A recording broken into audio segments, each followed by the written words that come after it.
Hi, my name is Sarah Hand, and I'm an artist, author, teacher, and papier-mâché enthusiast. I've been lucky enough to exhibit my work in several solo exhibitions at Court Gallery and publish a papier-mâché book by Quarto Creates.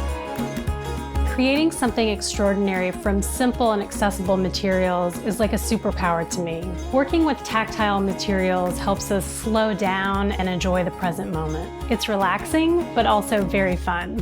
With papier-mâché and layered paints, I build tender, playful, colorful sculptures of animals, people, and creatures. I bring these characters to life using their postures, clothes, and expressions to tell stories, spread joy, and inspire open-heartedness.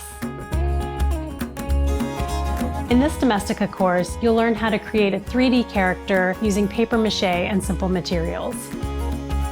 For the final project, you'll bring to life a papier-mâché character with its own heart's desire.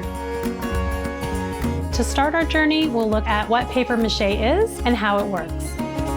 Then we'll get inspired to come up with ideas for our character and sketch its entire personality through simple shapes. After that, I'll present you with the tools and materials you'll need to start creating. Next, I'll teach you how to create our character's underlying structure and a tiny armature for its secret dream. It will then be time to learn how to use papier-mâché to cover our sculpture. Afterward, I'll show you the proper way to draw your structure and how to prepare it for painting with sandpaper and gesso. We'll then bring our character to life using color, pattern, texture, and detail.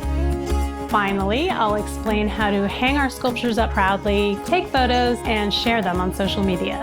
By the end of this course, you'll be able to have fun creating your own colorful characters out of papier-mâché.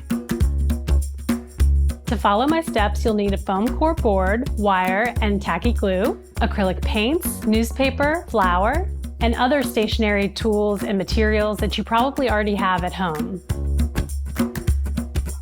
Have fun, make a big mess, and bring papier-mâché friends to life.